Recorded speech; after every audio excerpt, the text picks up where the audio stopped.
So let's talk about wrinkles. So many people are applying all sorts of anti-aging creams, lotions, cleansers to rub off all the dead skin to hopefully have this new skin be replenished. But let's first dive into exactly what happens as you age in relationship to what happens with your skin. So number one, you have a loss of elastin fibers. Elastin is a protein that helps to keep the tone of the skin there. So for example, if you were to have some type of elastic protein that's overstretched, that's what happens as you age. So you lose that rubber band effect, okay? Number two, you actually have an overall loss of collagen. Not necessarily because you're not eating enough protein or collagen.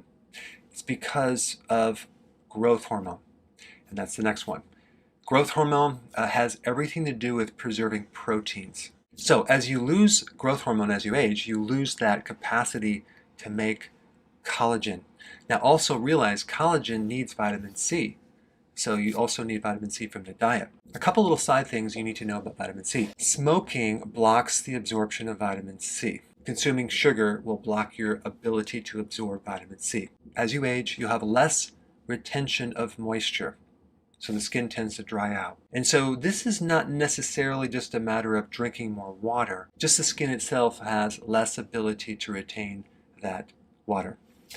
All right, and number six, less able to repair.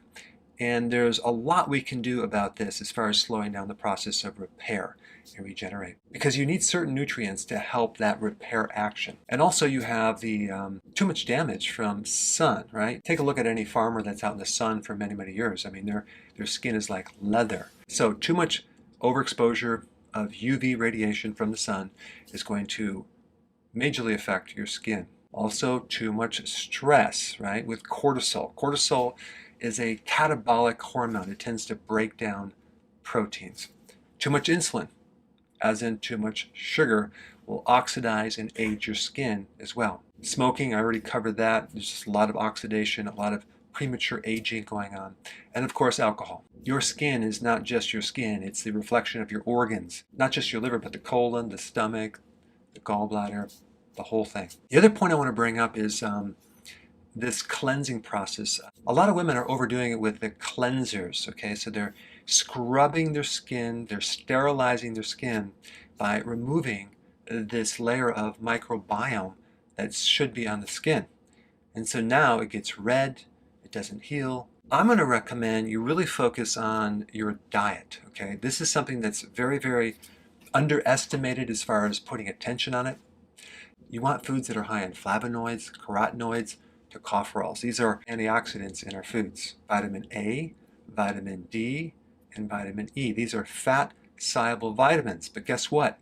You need a good liver and gallbladder so you can make enough bile to absorb these. So one very important point I want to bring up is it's not just about eating foods that are high in fat, like to give you these fat-soluble nutrients.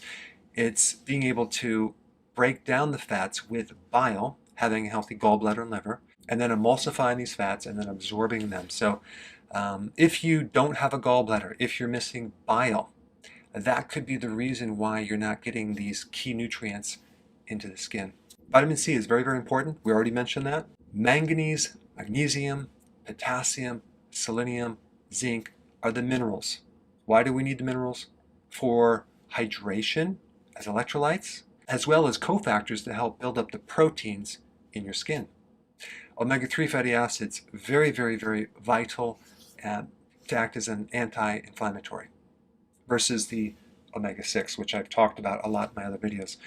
So these are the foods that I would recommend consuming more of. Bell peppers, especially red ones, okay? Because the red bell peppers have way more vitamin C than the green bell peppers. Avocados are loaded with phytonutrients. Pomegranate seeds, loaded with a lot of things, especially phytonutrients, and it has one phytonutrient that helps support collagen. I actually love pomegranate seeds. Watercress, it's a type of cruciferous, I did a video on this, that has some very unique properties to support skin health.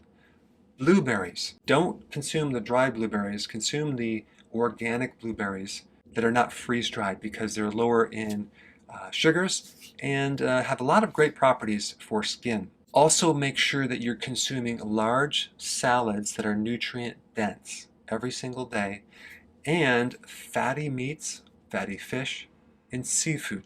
A couple additional really important points. Make sure you're doing periodic, prolonged fasting. In addition to regular intermittent fasting, if you want really nice skin, you need to be doing fasting. Fasting helps recycle old, damaged proteins. So the more fasting you do, the better your skin is going to be. Keep in your exercise for circulation, and also keep in your sleep so you can keep your cortisol in check as well. Hey, before you go, if you're benefiting from any of my content, I would love to hear about your success story. Please share it in the link down below.